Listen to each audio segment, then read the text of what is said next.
Assalamualaikum,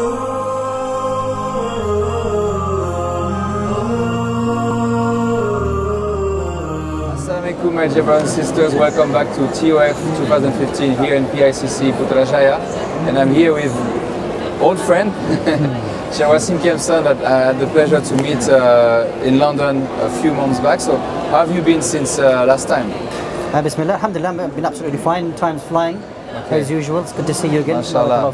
So it's your first time, I believe, in Malaysia. Can you just share with us your first impression on the country and the people that you met so far? Yeah, the reputation of the people preceded me coming here. Okay. And coming here to see the Malaysian people here, mashallah, they're very humble, very soft people. Getting to see the country itself, it's a beautiful country, it's an amazing country. The weather is a little difficult for me. Okay. It's quite humid. It hits but around. It's better than the London weather, right? We're in December. I don't actually mind the cold. Oh yeah, you're good with that? I don't mind it, it's okay, yeah. Okay. Just the heat is a bit difficult for me, but it's not a complaint really. What about the food? The food is, I've only been here about 2 days. Okay. And I'm leaving tonight. Alright. But it's on my list that we stop off in a Malay restaurant tonight before we go home. Inshallah. To get some Malay food. So Malaysians, Indonesian, and generally people in the region are very keen in social media. They use a lot this this way of communicating, and it was your topic during this conference, a very important topic. Yeah. What was the main key point that you shared to your audience during your lecture? Yeah, you're right in the use of social media. In that, once upon a time Malaysia was like 6,000 miles away, and to contact them is very difficult. Yeah. Now by just by a few clicks, you can contact millions of people. I essentially spoke about, especially now you hear a lot of lectures about social media. Yeah. And I think a lot of research needs to be done into it, in that what impact is it having on us as Muslims? It's a new phenomenon. Right.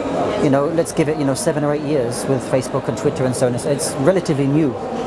What impact is that having on us with our knowledge, our character, our behavior? It's something very new. I was trying to tap into. We need to be very, very careful. Right. Because even though it has great benefits, it has big pitfalls as well. Of course. So these were the main points really, and I had a discussion with somebody else earlier who's doing their research and a PhD about social media and Islam, what impacts it has on us really. Yeah. So what are the advice you will give to our young audience, because they are the most affected and the one who are using the most social media, to as Muslim to use it wisely and to benefit from it rather than to be harmed from it? Yeah. I mean, the general advice is with anything, to fear Allah. It's a tool. It can be a benefit to you. It can be of harm to you. I mean, these general advices that you hear in the lectures, I mean, this is all very, very good. Yeah. But I would say is that, and I try to focus on the effect it has on us as people. It's more of a psychological kind of perspective, but it makes up our character, and our manners and our character in Islam is very, very important. So how we dispense of knowledge, interacting with other people, because essentially, by and large, it's a virtual world. It's not real. Right. So how do we interact with a virtual world? How do we interact with knowing thousands of people, but at the same time not really knowing them? Yeah, they're not really your friends. Yeah, sometimes there's a false sense of security, a false sense of knowing people. Yeah. These are things that I think we should don't forget. That it's a virtual world. It's not real. We shouldn't substitute it by really going to the masjid, meeting people, going to lectures physically. This is very, very important. There is an attempt, some companies like Umaland, who try to make the social media industry more halal. So it's a Muslim version of Facebook. Do you think that it's important that some Muslims who have the skills to create apps, let's say Muslim YouTube version or Hotmail, Gmail, should drive into that for us to make those tools, let's say, more suitable to our faith? Sure. The reality is that things like Facebook and Twitter and these apps, which are worldwide, they are part of our lives now for a lot of us. So what's stopping us really from tailoring apps and programs, software, which are slightly more to our needs? I think it should be commended. It should be pushed really. That we have things which will enable us to have a halal environment, a more not to worry about people how they're going to contact us. We have similar minds, in how we think on these platforms. So I think it'd be very good if we could kind of push this forward. So yeah, we encourage skillful Muslims to do that because we are lacking that type of platforms, and inshallah we will see more and more coming in the future. We're going to go for a short break, and after that we can talk about the second topic, which was extremism. Yep. Correct. So stay tuned with us. Jazakallah khair.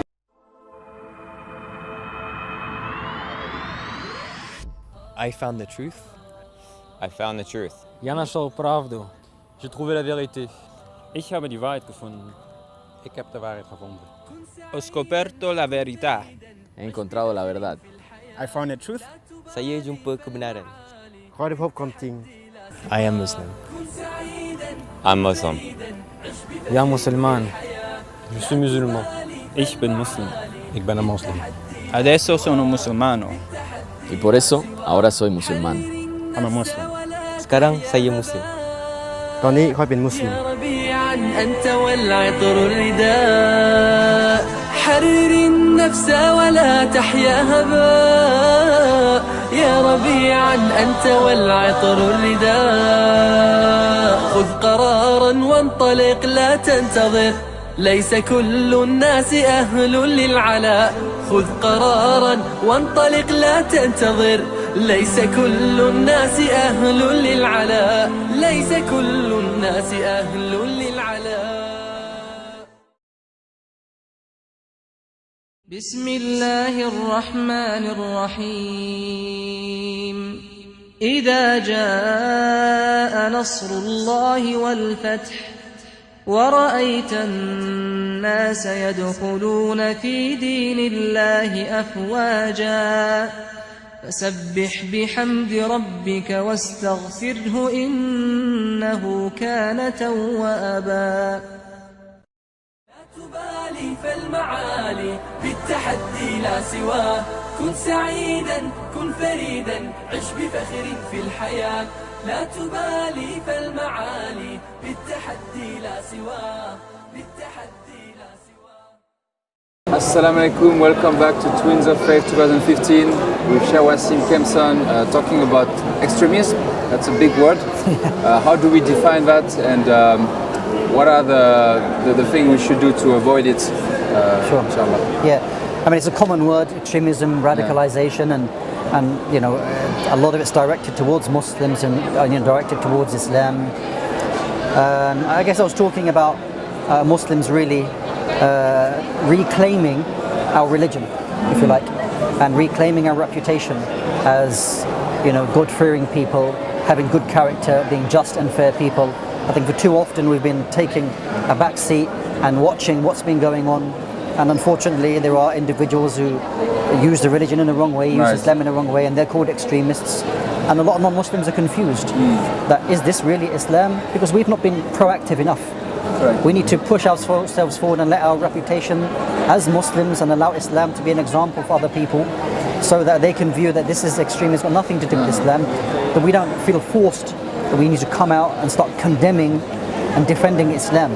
It's far from Islam. So this is essentially what I was talking about, and us really taking a middle path. I mean, the middle path, so what? What is middle? I mean, what does that mean to be in the middle? Being in the middle means that you're not extreme on either side. You're not extremely lazy and negligent, nor you over the top.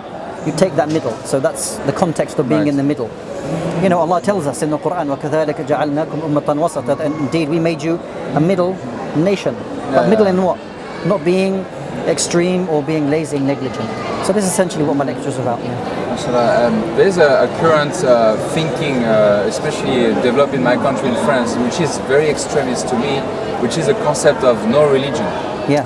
And so we often talk, the media who is not Muslim obviously talk about Muslim extremism, but there is a secularism extremism as well that we start to see nurturing in France. And do you feel the same in UK, that some people are having this type of crazy idea that we don't need no more religion, which to me is very extreme to me. Yeah, I mean, on the use of word extremism, this is the point, that people are somehow always using the word and connecting it with Islam. Extremism, Islam, radicalization, Islam.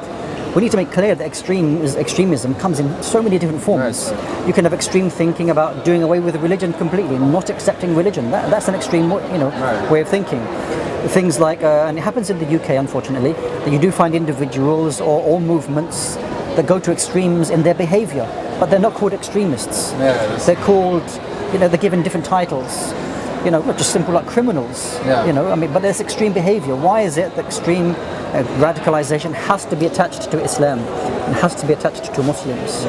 So we need to really contextualise and dilute this really kind of, I don't want to say attack, but this kind of focus on Muslim and Islam and connect it with certain words. We need to be proactive as Muslims and educating people about these terms and that they can apply to many things. It's true. Right after the attacks, Charlie Hebdo, there's actually a famous Jew writer, a British Jew writer, Todd by his name, and he actually talked about this laïc extremism. And what is quite inspiring what he mentioned, because we so often just talk about Muslim, as you mentioned, but that's right. It's important for the people to understand that some secular people are starting to become radicalized by the media themselves. So due to the this is where the importance of social media comes back, and this is maybe our only way to talk to those people, for them to realize that they themselves are victim. That's the irony of it. That they're warning people of becoming extreme, but they themselves are falling into it. So it's quite interesting to see that where once upon a time it may have seemed innocent, or that they have this atheism existed, it's now become very militant. Militant atheism. Looking at religion as something very backward, as something not progressive and dealing with real life challenges that we have. Right. When in fact, when you start really dealing with what solutions they have, they don't have very much. True. And you find, I think, eventually people will go back to religion, will start to find answers in any religion, because that's what is within us, is to turn back to Allah, to turn back to God, to try and find revelation, to find guidance, and not to find it in the minds of individuals, So I think eventually that people will come around, inshallah ta'ala. And this is where, sorry to interrupt you, this is important for us as Muslims to be there to catch these people. Exactly. To show this is what Islam is about. And I was quite very pleased with my last trip in UK, because I was not expecting the people to be actually open to Islam, and it seems that among the European countries, the British are actually protecting Muslims in many ways. So can you just share with you the good things that you see about your country, as a convert yourself, how they are taking the lead maybe in Europe to show... Definitely. I would say that, in the United Kingdom, in tolerance, in the Western world, if you like, to some extent, there is a forerunner. Along with, I'd say, Canada as well, mashallah. Australia maybe. Australia as well, they're very understanding and tolerant with Muslims who want to practice their religion in the correct way. It's just unfortunate that we do find it's a tiny percentage, but the problem is that I have is that why is it that this tiny percentage is allowing to tarnish all Muslims? But alhamdulillah, we have the ability to build masajid, have halal meat, give da'wah. All these opportunities are there for us. So we can complain, we can, but we should also thank Allah subhanahu wa ta'ala that we have lots of opportunity, especially in the United Kingdom, to give da'wah. We should take this opportunity. May Allah make it easy and strengthen the Ummah in UK and all over Europe. It was a pleasure to see you again. I hope next time we'll be in France maybe. Oh, who knows, inshallah ta'ala. Vous parlez un peu français? No. No, okay. All right. Jazakallah. Thank you for your time. I will see you another time. Thank you so much. Jazakallah.